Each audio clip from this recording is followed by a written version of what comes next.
Hello students, मैं आपका Vikesh sir. पिछली वीडियो में मैंने होम साइंस का जो क्वेश्चन पेपर सॉल्व किया था, तो उसमें पार्ट 1 में मैंने 1 मार्क्स के जितने क्वेश्चन थे उसको सॉल्व किया था। उसके बाद पार्ट 2, 3 इन सब में 2-2 मार्क्स का जितने भी प्रश्न आए थे। अभी मैं इस वीडियो में 3 मार्क्स के जो भी प्रश्न हैं, 5 प्रश्न 3 मार्क्स के आते हैं, उसे मैंने सॉल्व किया हुआ है। और पिछली वीडियो में मैंने क्वेश्चन नंबर 23 तक सॉल्व किया था। अभी इसके आगे से मैं इस वीडियो में आप लोगों के सामने लेकर आया हूं। तो 24 जो 3 मार्क्स का क्वेश्चन आया था वह है derive describe the illustrate any 3 types of novelty yarns. किन्हीं 3 प्रकार के नोवेल्टी धागों का संक्षेप में वर्णन करके चित्र बनाइए। तो नोवेल्टी सूत क्या होता है? नोवेल्टी सूत में से निर्मित कपड़े भारी स्पर्श में नरम तथा असामान्य टेक्सचर में सुंदर दिखते हैं। उदाहरण जैसे घर के पर्दे हो गए, सोफे के पर्दे हो गए, ऊनी कपड़े इत्यादि। नोवेल्टी धागे के प्रकार, तो पहला है लूप सूत। लूप सूत में सूत की पूरी लंबाई तक छल्ले होते हैं। उदाहरण के लिए ऊनी कपड़े। यहाँ मैंने इसका चित्र भी बनाया है। नाट सूत। नाट सूत में सूत की पूरी लंबाई में तने घेरे बने होते हैं। उदाहरण ऊनी कपड़े और स्कार्फ। इसका भी मैंने चित्र बनाया किस तरह से। उसके बाद पिच सूत। पिच सूत को सनील सूत भी कहते हैं। इसकी सतह कोमल और रुआमय होती है। उदाहरण गलीचे, कालीन, ये सब। तो इसे आप लोग ध्यान से देख लें। इसके बाद 25वां जो प्रश्न था, list any 6 government activity that help to maintain good health of citizen. किन्हीं 6 सरकारी गतिविधियों की सूची बनाइए जो नागरिकों के अच्छे स्वास्थ्य को बनाए रखने में मदद करती है। तो गांव, नगरों तथा शहरों में साफ सफाई बनाए रखना। उसके बाद शिशुओं तथा बच्चों के लिए टीकाकरण कार्यक्रम।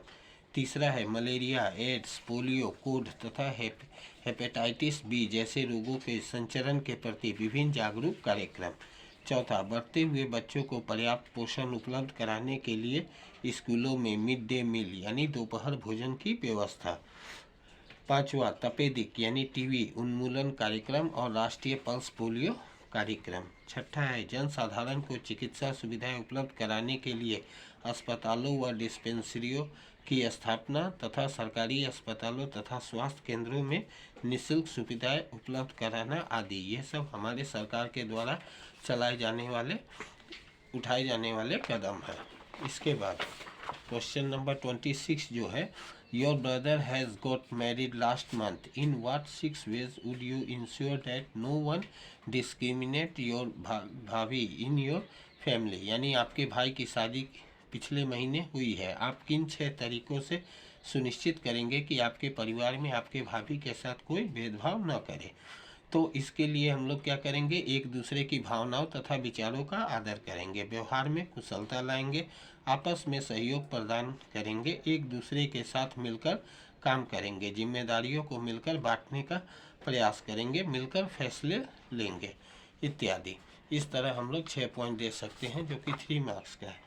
इसके बाद 27 नंबर जो क्वेश्चन था, right 3 difference between shallow and deep frying method of cooking food. खाना पकाने की उथली और गहरे तेल में तलने की विधि में 3 अंतर लिखिए। तो कम तेल में तलना और अत्यधिक तेल में तलना। यहाँ मैं दिखाया हूँ, बहुत कम तेल का प्रयोग किया जाता है। उसके बाद भोजन पर हल्का सा तेल लगाया जाता है और तलने के लिए तवे या फ्राइंग पैन का प्रयोग किया जाता है। अत्यधिक तेल में तलने से क्या होता है, अत्यधिक तेल का प्रयोग किया जाता है, भोजन को तेल में पूरी तरह से डुबोया जाता है, तलने के लिए कढ़ाई का प्रयोग किया जाता है।